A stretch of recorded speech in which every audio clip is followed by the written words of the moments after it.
Hi you guys, it's Yogi Cameron here and welcome to this video series. So today we're going to speak about how you can advance your meditation practice. So wherever I go, wherever we teach in the world, people want to know more about their practice and how they can advance it. Now, people ask for more and more practices. This is usually the way it goes. So I know when I started, I asked my guru, give me some more practices. And he would say to me, what are you doing with the ones right now? And he already knew the answer. So he already knew I needed to go deeper and use the ones I had now because I already had way too many anyway that I wasn't practicing. So this is the same for you. Many times you get frustrated and you think, I need more, I need to change, I need something new. But meditation isn't like your space, your office, or your house. You don't just change it because you need a new sort of scenery in your life. It doesn't work like that. It's real persistence that gets you there. So let's go through some of the things that you can do to advance in your practice, but without changing your practice as it is. Because any practice, if you're practicing the mantra Om, if you're practicing Soham, if you're saying different mantras or using different techniques, you can always go deeper and deeper in the same thing. You just have to understand how to do that and have patience with it and keep at it. A lot of times we don't advance because we get a little bit bored in it and we say, well, I've kind of got to the end of this, not realizing that sages have been using these practices thousands of years and they may do one practice for a millennia. So, there you have it. So let's get down to how you can advance on your path so you don't get frustrated and you can really get some results. So meditation really, the first step here is depends on your lifestyle, depends on how you live. If you just go out there and do whatever you want and then expect to sit down and close your eyes and click, you're in it, it's not going to happen.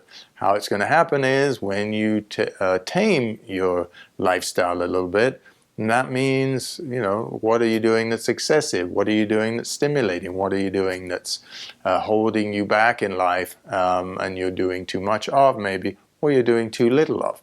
So your lifestyle really matters. Is it balanced? And if it's not balanced, then you won't be able to fall into meditation because the meditative state, as by description, comes about when we are slowing down, when we are living a certain way.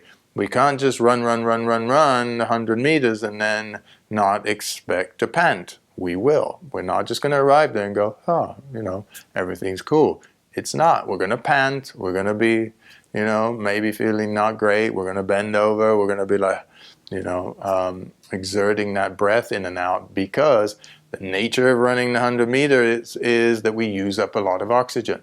So in your lifestyle, if you're using up a lot of oxygen and a lot of energy, then the meditative state won't come about because the way you're living. So that's the very foundation of your practice. Your lifestyle needs to be balanced. Then if you're a very busy person, it's not going to happen either because the nature of busy is the mind's busy. It's all over the place. It's thinking continuously. So the answer is to do the opposite. Slow down a little bit. Meditative state comes along when we slow down, not when we're busy. The next thing is if we're stressed a lot. If we've got a lot of stress, the meditative state doesn't come either because stress is the opposite than meditation. So the answer is to calm down a little bit, take away some of the stresses of life, and then you'll be able to find your way into meditation a little bit easier. The next is if you eat a lot. Too much food and the meditative state don't go together. Total opposites.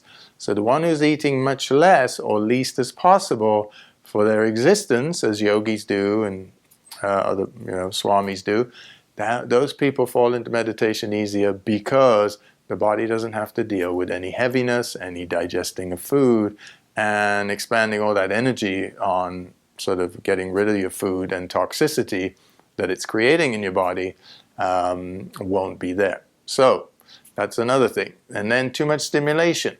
Too much stimulation is the opposite of meditation.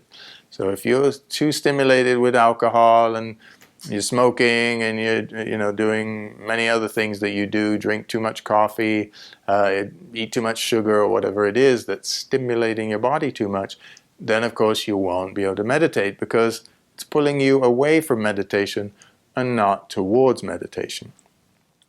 So really the answer here is your lifestyle, less stimulation, less busyness, less stress, less food. So you can see the pattern that I'm going for is less, less, less, less, less, and through less, meditation will happen.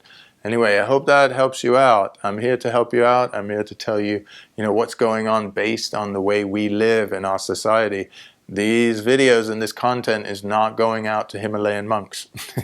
They don't need it. You need it because you're very busy, you're very driven, you're very goal orientated, and you want more out of life. So I'm telling you, do a little bit less and you'll be able to get into meditation. And in that state, you'll realize all the things that you think you want, you actually don't need most of them. And that brings you a lot of peace and a lot of silence and a lot of calm.